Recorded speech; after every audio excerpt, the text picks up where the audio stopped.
passada eu comecei uma série de reflexões me baseando no livro de Juízes, né? E eu tenho falado, hoje é o segundo domingo, nós estamos falando sobre 3 temas dentro de Juízes 6, sobre a vida de Gideão. Estamos falando sobre sabedoria, sobre força e sobre fé. Sabedoria, força e fé. Semana passada eu falei sobre sabedoria, usando a história de Gideão. E hoje nós vamos falar sobre força. A força de Gideão. E na próxima semana falaremos sobre fé. Vamos lá? Juízes capítulo 6, versículo de número 14. Quem já encontrou, diga amém.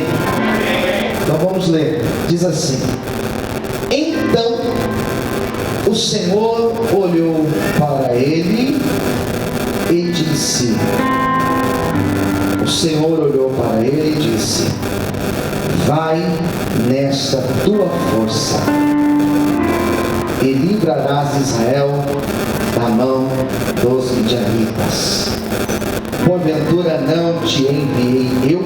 Olha que frase forte. Vai nesta tua força. Você pode falar isso para alguém? Diga para essa pessoa: vai nesta tua força. Amém? Glória a Deus. Talvez você estava pensando, mas que força. Que força, né? Não, mas Deus vai falar conosco nessa noite. Vamos fechar os olhos? Cubra a sua cabeça. Senhor, fala conosco. Traga a inspiração do Teu Espírito Santo. Que o Teu Espírito tenha total liberdade para ministrar os nossos corações. Eu quero agora te pedir, Senhor, que nada venha nos atrapalhar, nada venha roubar a nossa atenção, mas que o nosso coração esteja aberto, pleno, Senhor, para receber esta palavra. Nos abençoe, em nome de Jesus. Amém. Você pode aplaudir Jesus? Alegria. Amém. Semana passada eu falei sobre sabedoria e como Deus deu sabedoria para Gideão, para que ele pudesse desenvolver aquilo que Deus tinha para a vida dele. E nós falamos sobre a importância da sabedoria. E para essa noite de hoje, Deus me deu o segundo tema da série, que é falar sobre força. E é muito interessante falar sobre força, porque nós temos a impressão, fazendo um olhar muito superficial das histórias dos personagens bíblicos, nós temos a impressão que eles eram de uma força extraordinária, eles eram dotados de uma força que a gente não chega nem aos pés deles. Mas quando você começa a estudar, a ler a história deles, você percebe que nós somos muito parecidos, pelo que pareça. Quando a gente fala de força, ainda eu fiz esse comentário que a gente pergunta, né? Mas que força? Porque é exatamente isso. Várias vezes nós nos deparamos com situações que nós nos sentimos sem forças. Comum. Extremamente comum. Você passar por situações e você se sentir fraco, desanimado. É bíblico. Eu tenho vários exemplos da Bíblia que eu poderia explorar nessa noite para falar para vocês. Poderia citar, por exemplo, hoje cedo eu falei de Ana. E Ana chegou num nível de dificuldade na vida dela, que ela vai para o santuário de Siló, em Siló, e ela não tinha nem forças para orar. Diz a Bíblia que ela estava no santuário e chega um momento que ela não consegue nem orar. Ela só movimentava os lábios. Você já ficou assim, sem ter forças para orar? Por que já aconteceu isso? Diga amém. Amém? Nós ficamos assim, sem forças para orar. E o próprio Jesus falou que quando nós ficamos sem forças para orar, que o Espírito Santo ele vai interceder por nós. Posso ouvir um amém, queridos? Mas é normal nós ficarmos sem forças até para orar. Nós temos exemplo, eu falei de Elias aqui, que ele orou e Deus mandou fogo do céu. Elias orou e falou assim: conforme a minha palavra não vai chover. E foram 3 anos e 6 meses que não choveu, que não veio orvalho sobre a terra. Mas no dia que Jezabel ameaçou Elias tirar a vida dele, ele foge e diz a Bíblia que ele falou: Deus, tira a minha vida, eu não quero mais viver, quero morrer. Como é que pode uma pessoa cheia de Deus ficar sem forças a tal ponto de falar: chega, eu não quero mais viver? Como é que pode? Alguém como Jonas, que Deus levanta para levar a pregação em Nínive, e diz lá em Jonas capítulo 4, que Jonas fala assim: Deus, eu cansei, não quero mais viver. Jesus, diz a Bíblia, que ele, quando ele separava-se para orar, em vários momentos ele foi sozinho orar, mas em outras ocasiões ele foi com seus discípulos orar. E numa ocasião crucial, que foi lá no Getsemane, lá no Jardim das Oliveiras, que ele leva Pedro, Tiago e João para orarem com ele, os 3 dormiram, os 3 estavam cansados, e eles não oraram junto com Jesus, porque nós ficamos fracos. O apóstolo Paulo, sabendo disso, ele deixou a seguinte reflexão para nós: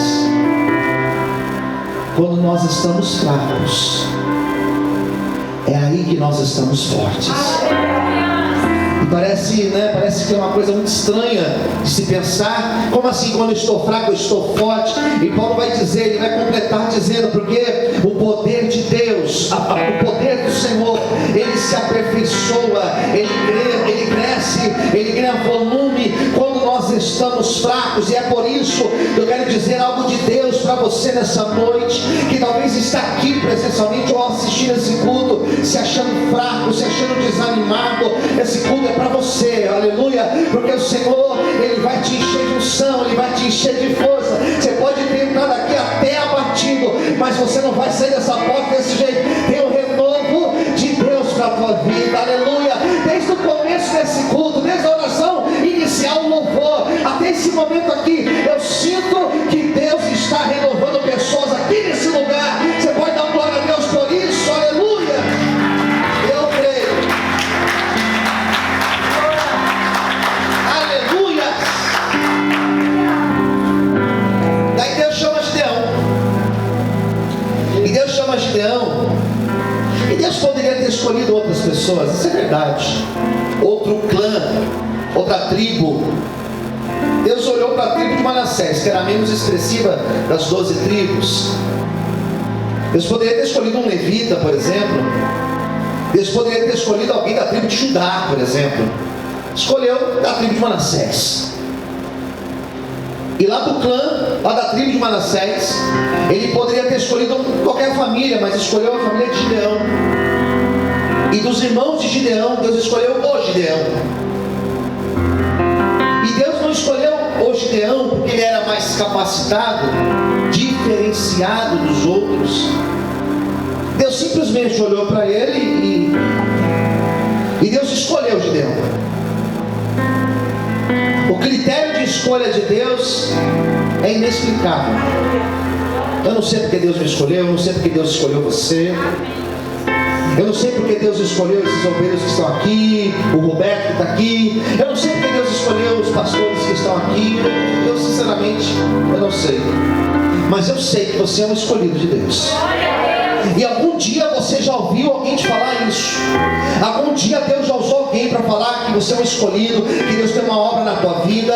Algum dia você já teve algum sonho. Algum dia uma pregação já falou isso com você. E é exatamente isso, irmão e irmã, que eu quero falar para você nessa noite. Mesmo Deus que escolheu Gideão, Ele escolheu você para uma grande obra. Pastor, mas eu sou imperfeito, eu sou improvável. Não importa, você é um escolhido de Deus, e Ele tem obra a realizar na tua vida e através da tua vida, amém? Glória a Deus por isso, aleluia.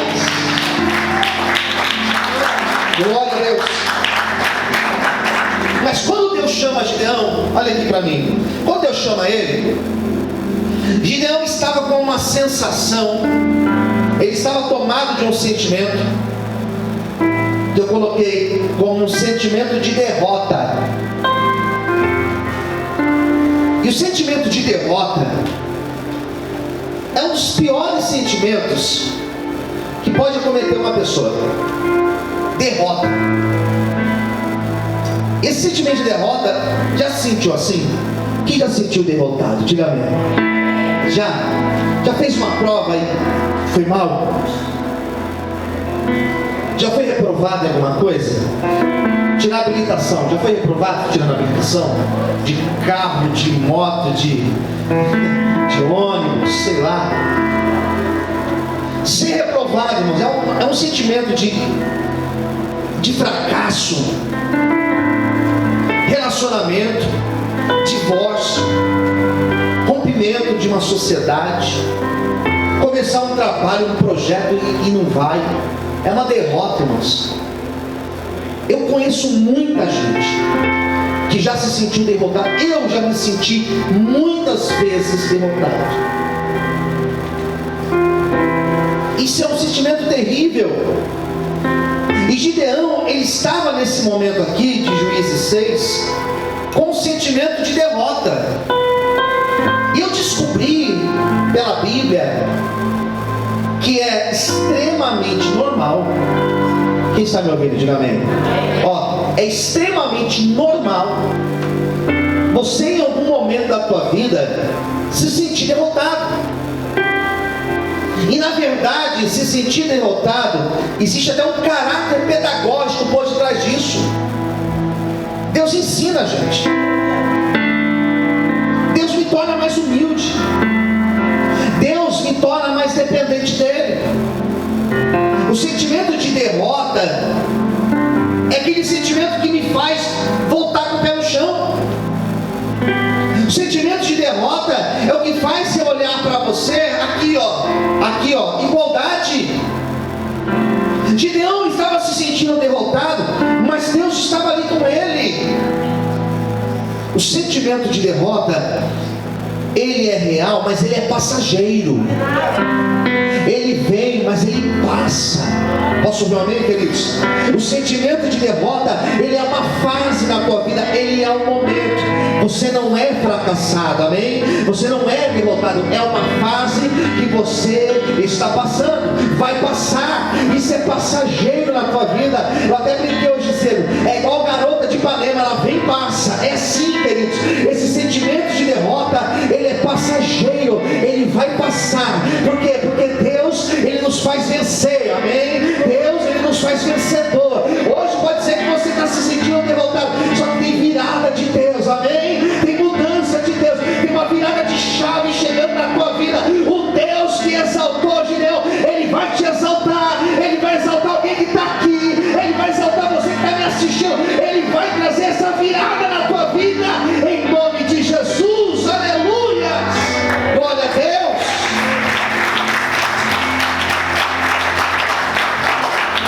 E ele estando assim, daí vem o versículo que eu li hoje para vocês, junto com vocês. Ele se sentindo assim, Deus olha para ele, no versículo 14, e Deus fala assim para ele: bom, vai nessa tua força, e você vai livrar o meu povo, o povo de Israel, de Midian, dos midianitas. E eu acho isso aqui fantástico, porque Deus não falou para ele: vai na minha força. Deus não falou para ele: eu te darei força. A Bíblia, ela tem sentido, irmãos. Deus falou para ele assim: você vai, e você vai na tua força. E Gideão desconhecia a força que existia nele. Talvez eu estou pregando para pessoas que desconhecem a força que possuem. A força desconhecida que ela possui. Talvez você não percebe, talvez você não se deu conta, mas você tem uma força que você nem imagina. Glória a Deus. Posso ver um amém, queridos? Existe uma força em Gideão. E tem umas coisas que nós enfrentamos na vida, que depois que nós passamos, nós falamos assim: eu achei que não ia aguentar, e eu estou aqui. Eu achei que por essa eu não ia suportar não, mas eu estou aqui, eu sobrevivi, aleluia. Existe uma força dentro de você. Existe uma força, Deus te deu uma força, Deus te dotou de uma força que talvez você não tenha noção. E a força que existia em Gideão, que ele não sabia, mas estava dentro dele, é uma força que eu tenho que tomar muito cuidado para falar dela. Era uma força chamada revolta. Existia uma revolta dentro de Gideão. E é muito perigoso falar revolta, porque revolta é uma palavra carregada de sentidos. Quando você fala para alguém assim, aquela criança ela é revoltada, você entende o que eu estou dizendo? Quem entende o que eu estou dizendo? Diga amém. Fulano de tal, ele é revoltado na vida. A gente entende, mas essa revolta que nós encontramos em Gideão, na verdade era um inconformismo. Eu sou inconformado, porque na hora que Deus falou com ele, na hora que Deus falou para ele que tinha uma obra, que queria usá-lo, que tinha grandes coisas para fazer, ele falou: peraí, Senhor, peraí, alguma coisa está errada. Por que tudo isso nos sobreveio? E as coisas que os nossos pais contaram que Deus fez lá no passado, lá no Egito, as conquistas de Jericó, e agora? Por que nós estamos sofrendo na mão dos midianitas? Existiu uma revolta dentro dele. É exatamente isso que precisa existir dentro de nós. Não é revolta contra Deus. Por que Deus não fez? Tem gente que fica revoltada contra Deus. Não existe isso, não pode. Mas é revolta contra a situação. A minha casa está desse jeito, mas eu não aceito isso na minha casa. A minha casa é lugar de bênção. A minha família, ela é uma bênção. Meu casamento pode estar uma bagunça, mas eu não aceito isso.